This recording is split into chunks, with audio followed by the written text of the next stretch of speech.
Olá a todos! A nossa aula de hoje é uma análise de duas fontes das campanhas de Getúlio Vargas. O objetivo é fazer uma análise crítica de duas fontes históricas em dois momentos distintos da história do Brasil. A primeira trata-se de uma propaganda da candidatura de Getúlio Vargas ao cargo de senador e de deputado pelo Partido Trabalhista Brasileiro, em 1945, e a segunda de um folheto da campanha presidencial de 1950, que buscava o seu retorno ao cargo maior da política brasileira. À esquerda é uma propaganda da candidatura de Getúlio Vargas pelo PTB, é o Partido Trabalhista Brasileiro, no ano de 1945. Faz parte do acervo do CPDOC, da Fundação Getúlio Vargas, do Rio de Janeiro. O que essa fonte pode nos contar sobre esse período do Brasil? Observem bem os detalhes. Pense no porquê da escolha desses temas. A canção do brigadeiro, a canção dos marmiteiros. Por que essas canções na propaganda? Que relações elas têm com esse momento? A gente observa também a palavra trabalhadores em destaque. Amigo e líder. É a relação que tem com os trabalhadores, que Getúlio tem com os trabalhadores. A escolha da foto, uma foto presidencial, o simbolismo dessa foto. A frase nosso partido tem uma mensagem direta. Como assim candidato a senador e deputado ao mesmo tempo?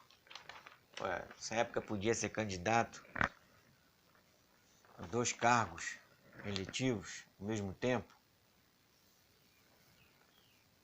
Para a gente analisar.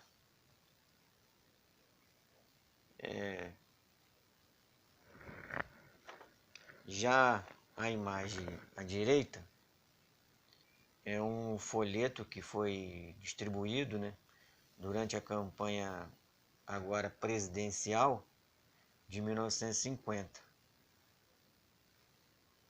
Faz parte do acervo do Memorial da Democracia. De novo, observem os detalhes. Oração do getulista. Creio em Getúlio Vargas, Todo-Poderoso. A gente lembra logo da oração, A gente vai na igreja. Então, ele era um Deus, era um santo. Por que essa oração, Qual o simbolismo dessa oração nessa propaganda, nesse folheto? Por que ela foi atribuída a Getúlio Vargas? Essa oração foi modificada, incluindo o nome de Getúlio Vargas. Tem também a questão de operários, funcionários, fazendeiros, povo em geral. Na propaganda anterior, a gente vê que a palavra trabalhadores vem em destaque. E agora, a gente vê que há um leque maior, Foi ampliado. Operários, funcionários, fazendeiros, povo em geral. A gente vê que o foco foi bastante ampliado na busca de novos eleitores, Já não está focado só nos trabalhadores. O salvador do nosso Brasil é Getúlio Vargas. Aqui não tem como a gente não lembrar da figura de Jesus Cristo, E também que o Brasil não passava por um momento bom, Devia estar passando por um problema de crise também. A gente precisa analisar, porque o salvador, do nosso Brasil, justamente que o Brasil não estava indo bem. Precisa analisar também essa parte, que a gente já começa a ter uma ideia de como estava o Brasil nesse período. Ele voltará de novo a gente vê uma analogia aí com Jesus Cristo, né? Ele voltará. Que a gente já compara junto lá com a oração de Getulista, né? O Salvador do nosso Brasil. Que tem esse apego aí. Apego e apelo, né? A gente tem um apelo em cima da oração. Trabalhem desde já pela próxima vitória do maior dos brasileiros. Aqui a gente observa já o projeto nacionalista do Getúlio, né? Sempre com esse foco de defender essa nacionalidade dos brasileiros, né? O seu projeto nacionalista, né? Que ele põe em prática já no seu governo.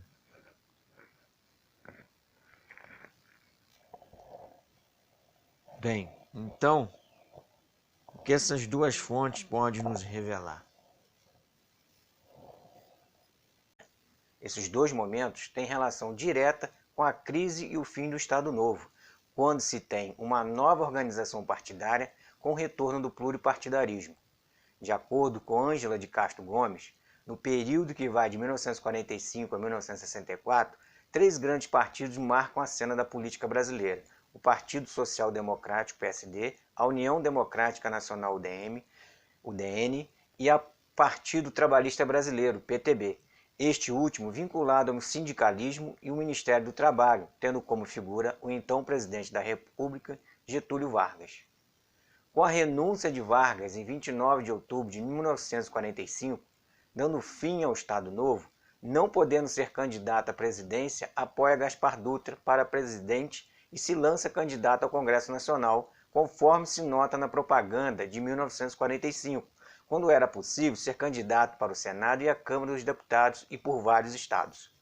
Para Maria Letícia Correia, Getúlio Vargas, entretanto, foi um dos grandes vencedores das eleições de 1945, além de ter tido papel fundamental na vitória de Dutra.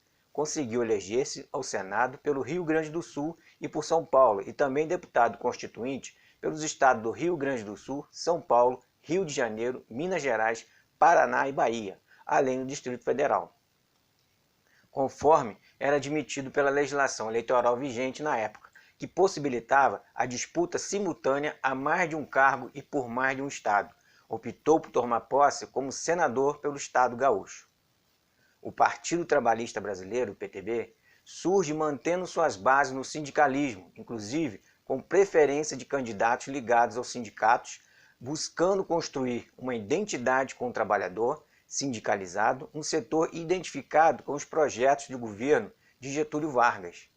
Para Ângela de Castro Gomes, o PTB surgiu como um partido que tinha por função canalizar os esforços investidos pelo Estado Novo na organização sindical dos trabalhadores, e nestes termos pode-se dizer que ele foi razoavelmente bem sucedido. Assim, a propaganda de Getúlio Vargas traz em destaque a palavra trabalhadores e reforça que seu mandato será em defesa das leis sociais e garantia de direitos.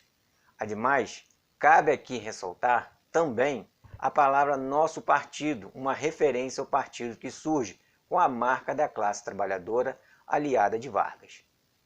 Ao comparar o folheto distribuído nas eleições de 1950, quando Getúlio Vargas entra na campanha para retornar ao cargo de presidente da República, com a propaganda de 1945, é nítida a ausência do nome do Partido Trabalhista Brasileiro, PTB, e a troca do nome trabalhadores por operários, funcionários, fazendeiros, povo em geral, o que reflete uma abrangência maior por eleitores. Entretanto, Ângela Gomes salienta que Vargas era candidato da coligação PTB-PSD e que Vargas voltava à cena política pelas mãos do trabalhismo, que ele mesmo construiu durante o Estado Novo. Partido, ideologia e líder, ao mesmo tempo que se associavam, não eram a mesma coisa, mantendo áreas de tensão entre si. Muitos trabalhadores promoveram por conta própria o nome de Getúlio Vargas, desde o Estado Novo até o seu retorno à presidência em 1950. A Canção dos Brigadeiros e a Canção dos Marmiteiros fizeram parte de uma grande campanha contra Eduardo Gomes, com o objetivo de inverter a situação eleitoral que não estava favorável ao candidato de Getúlio Vargas à presidência, ou seja, de Eurico Gaspar Dutra. Alzira Alves de Abreu relata que no dia 19 de novembro, em discurso proferido no Teatro Municipal do Rio de Janeiro, Eduardo Gomes atacou Vargas e o seu período de governo ditatorial, afirmando que não necessitava dos votos desta malta de desocupados, que apoia o ditador para se eleger presidente. Ao pesquisar a definição de malta, Hugo Borg identificou que seria grupo de operários que percorrem as linhas férreas, levando suas marmitas, marmiteiros. A partir daí, começou uma campanha contra o adversário, afirmando que ele desprezava os votos dos marmiteiros, ou seja, dos trabalhadores, e que só queria o apoio dos ricos e privilegiados. Segundo Alzira, a campanha que utilizava rádios e jornais foi ampliada por Borg, que afirmava igualmente que Eduardo Gomes era contra os negros, os protestantes e espíritas, as mulheres que exerciam atividades profissionais, etc. Desta forma, observa-se que a propaganda eleitoral de Getúlio Vargas se apropria dessa campanha difamatória ao trazer a canção do Brigadeiro e a canção dos marmiteiros, que é apontada como responsável pela virada na eleição, levando à derrota de Eduardo Gomes. Já o folheto distribuído na campanha de 1950, à presidência da República, traz a oração do getulista, atribuída ao retorno de Getúlio Vargas ao Palácio do Catete, no Rio de Janeiro, mobilizando o eleitor brasileiro em torno dos temas nacionalismo e trabalhismo. Mônica Almeida diz que Vargas, depois de eleito, buscou uma agenda de desenvolvimento econômico nacional e popular com apoio de trabalhadores.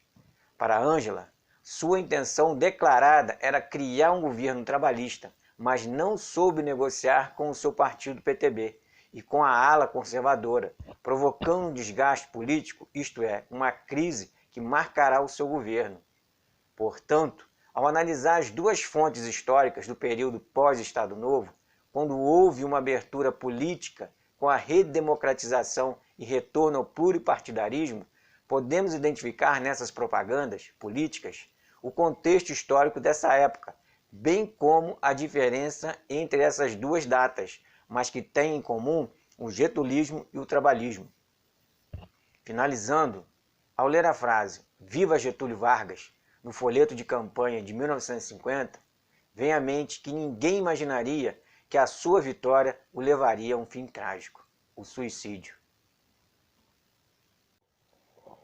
A atividade para casa, a trazer na próxima aula, fazer um comparativo dessas fontes das campanhas de Getúlio Vargas com os atuais folhetos de campanha, os chamados santinhos, esse que a gente vê muito no chão no dia da votação, perto das zonas eleitorais, né? Então, fazer um comparativo dessas duas fontes, vai ver o que tem de diferença e semelhança com os novos folhetos, né? Com esses santinhos atuais, que mudou, né? De lá para cá. Qual a diferença entre eles? Do momento também. Será que poderia usar os mesmos textos? O que tem de diferente? Vocês precisam trazer na próxima aula, pode fazer no caderno ou numa folha separada, que eu vou conferir de todo mundo. Então, é isso. Até a próxima aula. Obrigado.